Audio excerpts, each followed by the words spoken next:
Welcome to Cablesfarm. I'm Tim and I'm 82 years old and I've got chronic lymphocytic leukemia. That's CLL in everyday language. And I thought it'd be a good idea to make a video and explain what it involves, mainly to help people who've just been diagnosed. So, I don't know how long I've had CLL because you don't notice the first symptoms of it, or at least I didn't. Your lymph nodes, mainly here and around the back of your neck and other places in the body that you don't become aware of, enlarge. And I eventually went to my GP in 2017 because I did notice them and I wanted to know what it was. He sent me to a consultant who diagnosed it as CLL. And at that point, I had, apart from the physical ones of the swelled glands, had no symptoms that I would recognise as such. So basically, I wasn't too troubled by enlarged lymph nodes partly because having a beard, they weren't particularly conspicuous, and partly I'm not a particularly vain person. So I went on to a sort of wait and watch regime, which is what normally happens first. And that went on for, I guess, 3 years actually.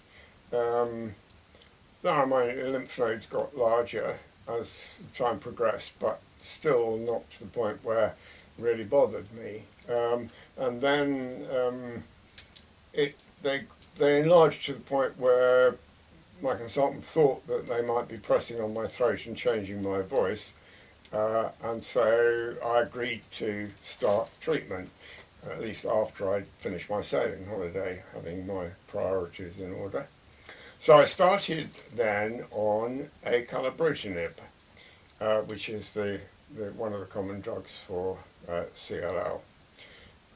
And that had, for me, no side effects. It's a very well tolerated drug, I understand, and so I took it.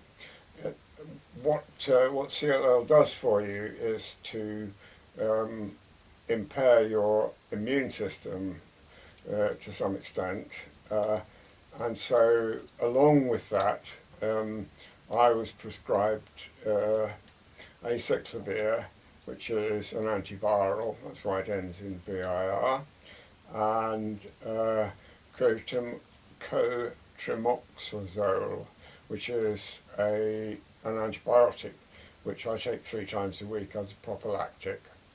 So I got 3 drugs, and none of them had any noticeable effect on me. And so I take those drugs twice a day, every day, and that's it. So what effect has it on me? Has the CLL on me? Answer: well, none really. Physically, I have to go to the clinic once every 2 months and have my bloods checked and so forth. That takes a couple of hours every 2 months. Every day I have to take pills twice a day. That, say, takes up 2 minutes of my time. Once a week, I organise my pill taking. That's I have a fancy box which has got a little box for every day, and I load that up at the beginning of the week, and that helps me to remember that I've taken my pills, and it also reminds me what day of the week it is. So that's quite a handy thing.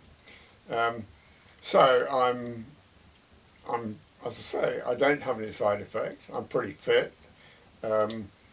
I sail in the summer. I shoot clays and game in the winter. I do a certain amount of exercise in that I lift weights 3 times a week. I had COVID quite badly at the very beginning, just before first lockdown, and during that time I lost a lot of muscle, about 10 kilograms, which was mostly muscle, and afterwards I recovered and put the muscle back on. So I do know that you don't have to lose muscle in your old age. You can put it back on. And I'm very conscious that in order to do that, you need to have a fairly good protein intake. But I'll do another video on that later. So really, if you've been diagnosed with CLL, what's the prognosis? Well, from my experience, it's not a big deal. You know, I take pills. Most people of my age take pills of some sort or another, even if it's only simvastatin. I mean, I'm 82. In 1 year's time, I shall have reached the statistically average age of death of males in the UK. So from then on, I'm really living on borrowed time, I suppose you could say. So you know, why should I worry? I'm not fretting about it. I'd say my mental health was fairly good. I'm pretty robust. You know, you get to this age, I mean, you expect to die sometime, and CLL is not probably going to kill me. It'll be something else that gets me. I don't know what, but it'll be something else that gets me. So my kind of message would be that it isn't a terrible diagnosis when you discover that you've got CLL. I mean, the other blood cancers are much less nice, but CLL is the one that you die with, not die from, as they say.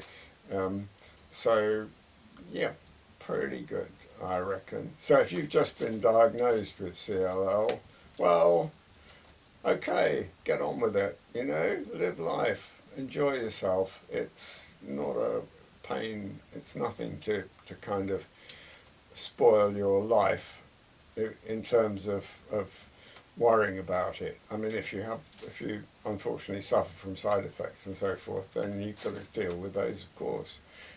But you know, it's not a death sentence by any means.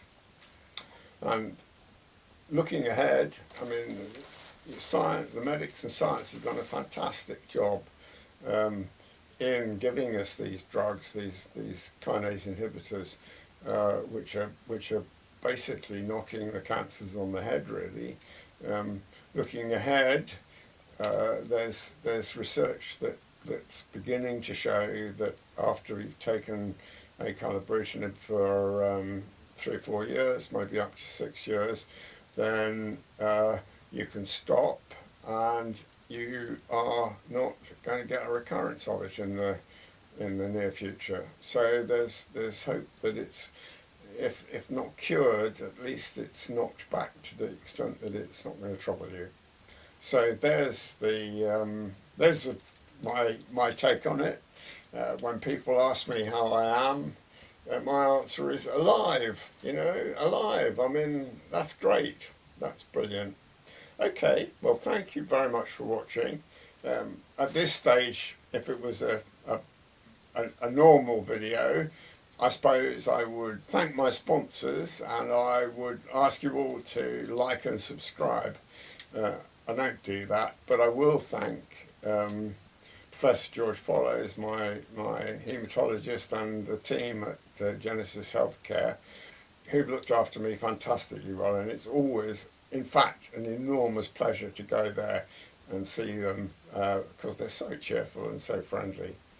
And also to Bupa, who's basically funding this. I mean, I subscribed to Bupa well over 40 years ago, and paid my subscription for 40 years, and I think I had about one small consultation in that time. So I'm now reaping my reward for all those subscriptions. Anyway, thank you for watching again, and take care. Bye.